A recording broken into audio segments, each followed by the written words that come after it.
Hallelujah, praise the Lord. परमेश्वर का धन्यवाद हो आज के सुंदर दिन के लिए जो प्रभु ने दिया कि हम सब प्रभु के सम्मुख उपस्थित होकर प्रभु के वचन की सुंदर अनमोल बातों पर ध्यान करें। आइए इससे पहले कि हम प्रभु के वचन के ऊपर ध्यान मनन चिंतन करें, प्रार्थना करेंगे। जीवित मान सामर्थ्य प्रभु परमेश्वर, दया के सागर प्रेम पिता, इस समय बड़ी नम्रता दीनता के साथ तेरे सम्मुख आते हैं, सारी महिमा तुझे देते हैं और चाहते हैं वो पवित्र आत्मा की सहायता जिसकी हमें आवश्यकता है कि वो पवित्र आत्मा हमारा सहायक बन के हमें संभाले, ताकि आज का वचन तो पवित्र आत्मा के मार्गदर्शन के द्वारा हमें प्राप्त होता है वो हम सबों की आत्मिक खुराक बने। हम सबों को भी अपनी आत्मा की भरपूरी दे ताकि तेरे वचन को हम सुने, ग्रहण करें। कोई 30 गुना, कोई 60 गुना, कोई 100 गुना फल लाए। हर तरह की दुष्टता की ताकतों को प्रभु यीशु तेरे सामर्थी नाम से बांध देते हैं। प्रभु यीशु मसीह के पवित्र मीठे और सामर्थी नाम से मांगते हैं, आमीन। प्रभु के वचन के ऊपर ध्यान करेंगे।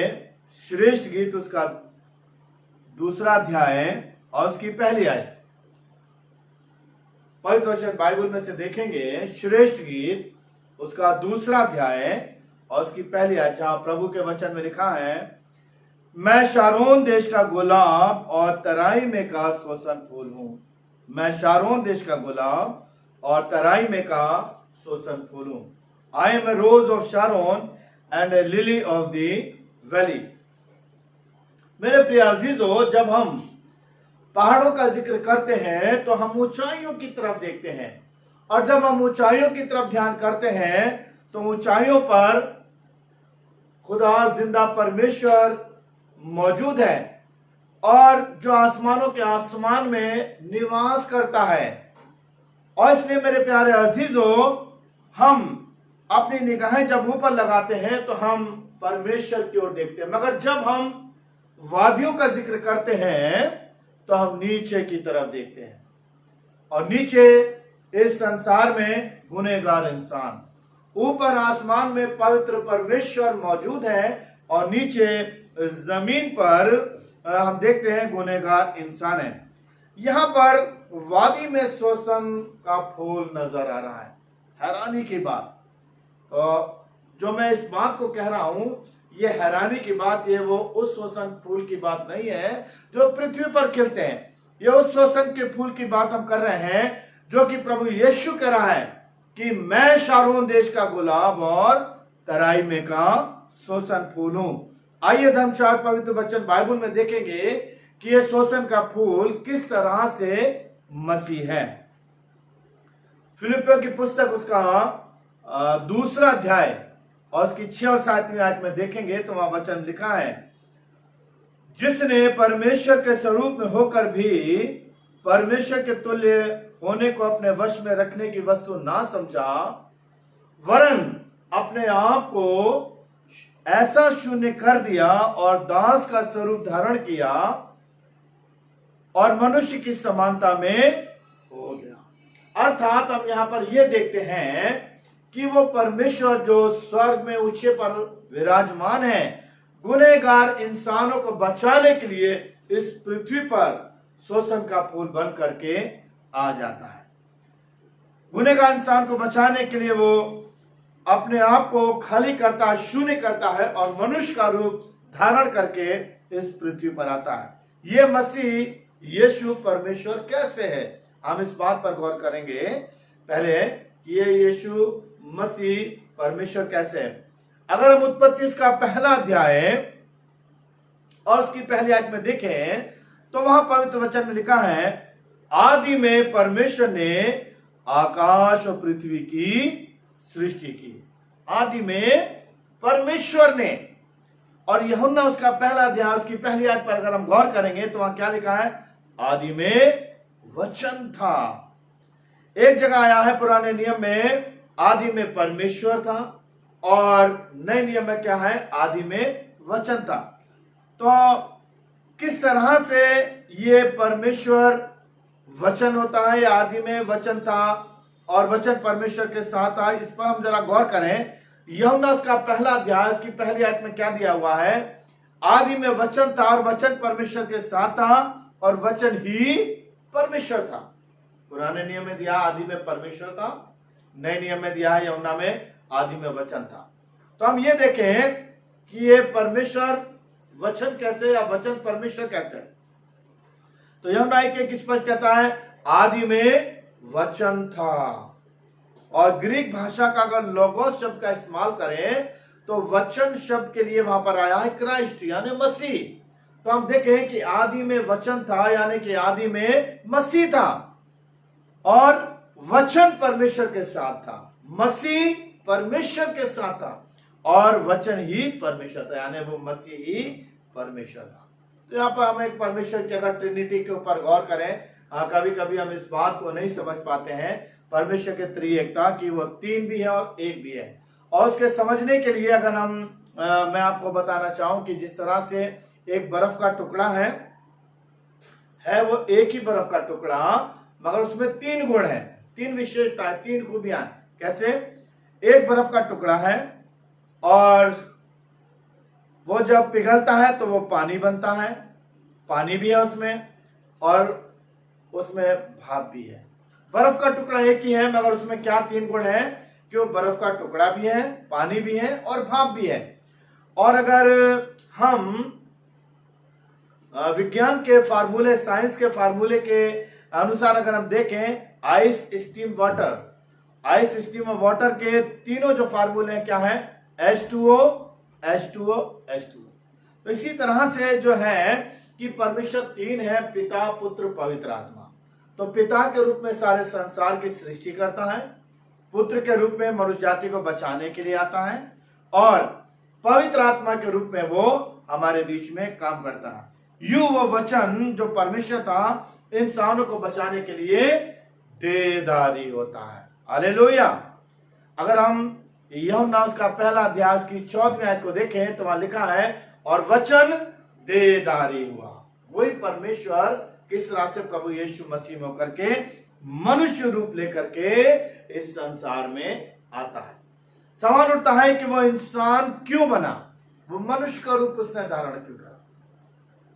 आजकल के संदर्भ में अगर हम देखेंगे कि जिस तरह से कोरोना वायरस फैला हुआ है और कोरोना वायरस के अंतर्गत में कितने लोग ऑक्सीजन की कमी से मर रहे हैं। ऑक्सीजन पूरे वातावरण में फैली हुई है मगर जब ऑक्सीजन को कमी होती है तो क्या है, वो ऑक्सीजन सिलेंडर उनको लगाने पड़ता है। जब वही ऑक्सीजन जो वातावरण में फैली हुई है, जब वही ऑक्सीजन एक सिलेंडर में होकर के उनको लगाया जाता है तो उनको उस ऑक्सीजन से राहत मिलती है, सांस मिलती है और वो बच जाते हैं। इसी तरह से वो परमेश्वर जो कि आत्मा, जो कि हम पुराने नियम में पढ़ते हैं, आदि में परमेश्वर ने आकाश पृथ्वी की सृष्टि की और अंधेरा जल और अंधेरा ही अंधेरा था और परमेश्वर का आत्मा जल के ऊपर मंडलाता था। तो परमेश्वर जो आत्मा था वो मनुष्य के लिए, उसके उद्धार के लिए काम नहीं आ सका। इसलिए वो आत्मा, वो परमेश्वर जब मनुष्य का रूप धारण करता है तब वो किस तरह से मनुष्य जाति के लिए बलिदान करता है, उस पर अपनी जान देता है और हमारे लिए उद्धार करता साबित होता है। जिस तरह से परमेश्वर पूरे वातावरण में है, वो आत्मा है, तब मनुष्य के लिए उद्धार का कार्य के लिए वो कार्य नहीं कर सका मगर जब वो मनुष्य रूप धारण करता है तो मनुष्य जाति के उद्धार का कार्य हुआ। उसी तरह से जिस तरह से ऑक्सीजन पूरे वातावरण में तो होती है मगर जब वो सिलेंडर में होकर के आती है तब मनुष्य की जान बचती है। इसी तरह से प्रभु यीशु मसीह जब मनुष्य रूप लेकर के आता है तो मनुष्य को क्या करता है? जीवन देता है। तो मेरे प्यारे अजीजों, हम देखते हैं कि किस तरह से वो परमेश्वर जो आसमानों के आसमान में स्वर्ग में ऊंचे पर विराजमान था, हम मनुष्यों को गुनाह से बचाने के लिए वो मानव रूप लेता है। क्यों? ताकि मनुष्य जाति उसके प्यार को जान सके, उसके प्रेम को समझ सके, उसे छू सके, उसे देख सके और जान सके कि वास्तव में वो किस तरह से सामर्थी परमेश्वर जो मनुष्य जाति से प्रेम करता है। और इसलिए वो वादियों के शोषण बनकर मानव रूप में इस संसार में आता है। कुछ समय के लिए हम थोड़ा सा गौर करेंगे शोषण के गुण या अच्छाइयां, कि शोषण का फूल जो कि पैलेस्टाइन में वहां पाया जाता था, उसके अंतर्गत में क्या क्या गुण थे, क्या क्या अच्छाइयां थी। पहली बात, शोषण बिल्कुल सफेद होता है। शोषण का फूल जो पैलेस्टाइन के इलाके में पाया जाता है वो बिल्कुल सफेद होता है, उसमें कोई भी दाग नहीं होता है, जो इस बात का प्रतीक है कि हमारा प्रभु यीशु मसीह जो मानव रूप में इस पृथ्वी पर आया था वो बेदाग था। उसमें कोई भी बुराई नहीं थी, कोई भी पाप नहीं था, कोई गुनाह नहीं था, वो बिल्कुल बेदाग था। सफेदी जो है प्रभु यीशु मसीह की पवित्रता को दर्शाती है कि प्रभु यीशु मसीह पवित्रता से परिपूर्ण होकर के मानव रूप में मनुष्य जाति को बचाने के लिए आता है, ताकि गुनहगार पापी लोग जो है किस तरह से प्रभु यीशु मसीह की नजदीकी में आए और वो उनको जीवन दे सके। तो यहाँ पर हम देखते हैं पहली बात क्या है कि प्रभु यीशु मसीह जो शोषण के फूल के अंतर्गत में जो विशेषता है वो बिल्कुल सफेद, यानी प्रभु यीशु मसीह की पवित्रता जो शोषण का फूल बनकर आया वो बिल्कुल पवित्र था, उसमें कोई भी दाग नहीं, कोई भी धब्बा नहीं था। दूसरी बात जो हम देखेंगे वो ये है, सफेद शोषण का फूल मुसाफिरों को अपनी ओर खींचता था। जो पैलेस्टाइन में शोषण के फूल के बाग लगाए जाते थे, बगीचे में शोषण का फूल खिला करता था। क्या होता था कि जब मुसाफिर वहां से गुजरा करते थे, उन फूलों को देखकर आकर्षित होते थे, मोहित होते थे और उनकी तरफ खींचे चले जाते थे। उनकी सुंदरता को देखने के लिए, उनकी मनमोहकता को देखने के लिए किस तरह से वो उस शोषण की फूल की ओर खींचे चले जाते थे। मेरे प्यारे अजीजों, हम देखते हैं कि किस तरह से प्रभु यीशु मसीह भी जो मानव रूप में शोषण का फूल बन करके आया था, उसकी जिंदगी में, उसके जीवन के अंतर्गत में भी हम यही पाते हैं कि एक बड़ी भीड़ प्रभु यीशु मसीह के पीछे पीछे होती थी। और जिनका उदाहरण है कि कहीं पर प्रभु यीशु मसीह ने 4000 को, कहीं पर 5000 को प्रभु यीशु मसीह ने एक बड़ी भीड़ को भोजन कराया। अगर हम प्रकाशित वाक्य उसका 2 अध्याय और उसकी 7वें आयत में देखें तो वहां पवित्र वचन बाइबल में लिखा है, प्रकाशित वाक्य 2:17, उसको मैं गुप्त मन्ना में से दूंगा और उसे एक सफेद पत्थर दूंगा। अगर हमें सफेद पत्थर ही लेना है तो संगमरमर के बहुत से हमें सफेद पत्थर मिल जाएंगे, मगर ये बात पवित्र शास्त्र में सफेद पत्थर के कुछ और ही अर्थ है। हम रोमी हुकूमत के अंतर्गत में देखते हैं कि रोमी हुकूमत में जब पहले कोई कोर्ट कचहरी हुआ करती थी तो क्या होता था, अगर कोई मुजरिम कोर्ट में आता था और कटघरे में खड़ा हुआ करता था और दोनों तरफ के वकील जो है बहस किया करते थे, और क्या होता था, ज्यूरी जो वकीलों के कुछ वकील हुआ करते थे उसमें जो कि और जज हुआ करता था, वो उनकी बहस को सुना करते थे और उन वकीलों के पास एक काला पत्थर और एक सफेद पत्थर हुआ करता था।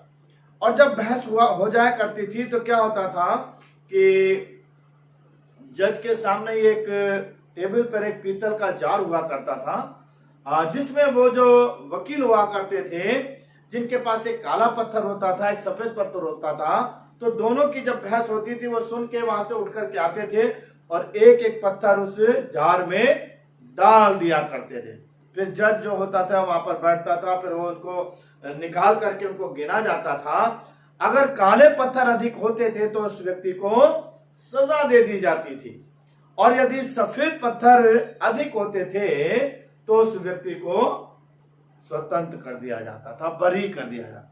तो मेरे प्यारे अजीजों, इस तरह से हम देखते हैं प्रभु यीशु मसीह ने उस पवित्रता, धार्मिकता को अपना कर, धार्मिकता में रह करके किस तरह से हमें हमारी बदकारी, हमारी बुराई और हमारे पाप, हमारे गुनाह की कालिक से हमें छुड़ाया। तो परमेश्वर का धन्यवाद करते हैं कि वास्तव में वो प्रभु किस तरह से वादियों का शोषण बनकर इस संसार में आया ताकि हम गुनहगार इंसानों को बचा सके, और प्रभु की निकटता में आने के द्वारा ही हम किस तरह से उन तमाम गुनाह से बरी होते हैं। एक और जिक्र मुझे याद आ रहा है कि जब रोमी हुकूमत के समय में एक व्यक्ति खेल के मैदान में जब जाया करता था देखने के लिए, तो उसे एक सफेद पत्थर दिया जाता था, और उस पत्थर को देने के बाद जब वो वहां पर चलता था तो उसे वहां की सारी सुख सुविधाएं प्राप्त होती थी। जैसे कि जैसे वो उसको लेकर गेट पे जाता था, गेट उसके लिए खुला रहता था, वो एंट्री कर सकता था। उस पत्थर पे उस सीट का नंबर होता था जिस पर वो आराम से वहां पर बैठ सकता था। उसके उपरांत उसी पत्थर के द्वारा जो उस पर हुआ करता था, उससे वहां के खाने पीने की सुविधा आदि भी प्राप्त हुआ करती थी। मेरे प्यारे अजीजों, परमेश्वर के वचन में दिया गया है कि मैं तुम्हें प्रकाशित वाक्य में 2:17 उसको मैं दूध मन्ना दूंगा और एक सफेद पत्थर दूंगा। तो हम यहां पर हम देखते हैं कि किस तरह से वो सफेद पत्थर के द्वारा हमें लिए क्या है, स्वर्गीय द्वार खोल जाता है। यानी कि उस आत्मिकता को प्राप्त करने के द्वारा हम किस तरह से उस स्वर्ग का द्वार हमारे लिए खुल जाता है, और क्या है वहां पर हमें खाने पीने की आदि की सुविधा भी मिलती है, और किस तरह से वहां पर हमारी एक जगह भी मुकाम भी तैयार है, जिसके लिए प्रभु यीशु कहता है कि मैं जाता हूं ताकि तुम्हारे लिए एक जगह तैयार करूं। फिर हम आगे देखेंगे सोसन का फूल जो है उसकी एक और विशेषता है सोसन के फूल की, कि सोसन का फूल जो है बचाता है। कहते हैं पैलेस्टाइन देश में सोसन के जो फूल हुआ करते थे, बगीचे होते कसरत से हुआ करते थे, बहुत लंबे चौड़े एरिया में वो फैला हुआ करते थे। और वहां पर क्या होता था कि लोग बाग शिकारी कुत्ते पाला करते थे, और वहां खरगोश बहुत हुआ करते थे, और ये होता था कि जिसके कुत्ते ज्यादा खरगोश पकड़ के लाएंगे वो विजयी होता था। और लोग क्या करते थे कि वो वहां पर जाया करते थे और मैदानों में, और खरगोशों के ऊपर अपने कुत्तों को छोड़ दिया करते थे, और वो कुत्ते जो थे उन खरगोशों को पकड़ते थे, दौड़ते थे, भागते थे उनके पीछे कि उन्हें पकड़ें। और जो खरगोश दौड़ करके सोसन के फूलों में कूद जाते थे, वो कुत्ते उन खरगोशों को नहीं पकड़ पाते थे। क्यों? क्योंकि उन सोसन के फूलों की खुशबू इतनी तेज होती थी कि वह कुत्तों की नाक काम नहीं कर पाती थी कि वो खरगोशों को पकड़ सकें। और इस तरह से जो खरगोश सोसन के बगीचों में कूद जाते थे वो उन कुत्तों से बच जाते। तो यहां पर हम देखते हैं प्रभु यीशु मसीह जो है सोसन का फूल बन करके इस संसार में आया, और शैतान जो हमें फाड़ खाने के फिराक में ढूंढता फिरता है कि जहां कहीं मिले फाड़ खाए, मगर जो प्रभु यीशु मसीह में जो सोसन का फूल है उसके अंतर्गत में आ जाता है, उसकी शरण में आ जाता है, वह शैतान हमारा कुछ भी नहीं बिगाड़ पाता, और हम उस शैतान के चुंगल से बच जाते हैं। सोसन का फूल जो हमें बचाता है, सोसन का फूल प्रभु यीशु मसीह जो आया वो हमें बचाता है, वो हमें जीवन देता है, जिंदगी देता है। चौथी बात जो हम देखेंगे सोसन के फूल की विशेषता या खूबी, कि वो घर की सजावट में काम आता है। कि लोग जब वहां पर पैलेस्टाइन के इलाके में जाया करते थे और सोसन के फूलों को देखते थे तो बड़े आकर्षित होते थे, और वो बंच के बंच इकट्ठे तोड़ दिया करते, तो ला करके उन्हें अपने घर की टेबल पर सजाया करते, जिससे उनका घर की सुंदरता बढ़ा करती थी। मेरे प्यारे अजीजों, प्रभु यीशु मसीह जो कहता है मैं शारोन देश का गुलाब और वादियों की सोसन फूल हूं, हमें भी क्या चाहिए कि हम सोसन फूल को, प्रभु यीशु मसीह को अपने हृदय रूपी गुलदस्ते में सजाएं, ताकि वास्तव में यह हमारा हृदय रूपी घर जो है प्रभु यीशु का मंदिर है, प्रभु यीशु की उपस्थिति से क्या हो, रौनकदार बन जाए, आनंदमय बन जाए, आशीषमय बन जाए। सो मेरे प्यारे अजीजों, हम प्रभु का धन्यवाद करते हैं कि प्रभु यीशु मसीह सोसन का फूल बन करके इस संसार में आया, और ताकि मेरे प्यारे अजीजों हमारे जीवन में वो खुशियां दे, आनंद दे, वो पवित्रता दे, और किस तरह से हमारे जीवन में प्रभु यीशु मसीह अपना अनुग्रह के द्वारा हमें संभाले, और हम उस पवित्रता को धारण करके उस शैतान से बच सकें, और प्रभु यीशु को अपना करके हम उस अनंत जीवन में प्रवेश कर सकें। सो हमें चाहिए कि वो प्रभु यीशु मसीह जो स्वर्ग में ऊंचे पर विराजमान था, शोषण का फूल बन करके हम गुनहगार इंसानों को बचाने के लिए मानव रूप में आता है और पृथ्वी पर जन्म लेता है। इसलिए वो कहता है मैं शारोन देश का गुलाब और वादियों की शोषण फूल हूं। I am rose of Sharon and lily of the valley. प्रभु इस वचन के द्वारा हमें आशीष दे। आइए हम प्रार्थना करेंगे। हमारे महान जीवित सामर्थी प्रभु परमेश्वर, दया के सागर प्रेम पिता, हम तेरे चरणों पर आते हैं। हम धन्यवाद करते हैं प्रभु जी, तू शोषण का फूल बन करके मानव रूप में हम गुनहगार इंसानों से को बचाने के लिए, हमारे दुख कष्ट परेशानी तकलीफों को दूर करने के लिए, हमारा उद्धार करने के लिए इस पृथ्वी पर शोषण का फूल बन करके आया। और इसलिए हमें चाहिए कि हम प्रभु यीशु मसीह को अपने जीवन में अपनाएं, ले लें। और जब हम प्रभु यीशु मसीह को अपने हृदय रूपी गुलदस्ते में सजा लेंगे तो हमारे जीवन में खुशियां आ जाएगी, आनंद आ जाएगा, आशीष आएंगी और हम वास्तव में उस स्वर्गीय राज को प्राप्त कर सकेंगे जो प्रभु हमें देना चाहता है। इस वचन के द्वारा प्रभु हम सबों पर तेरी आशीष हो। प्रभु यीशु मसीह के पवित्र मीठे और सामर्थी नाम से मांगते हैं, आमीन।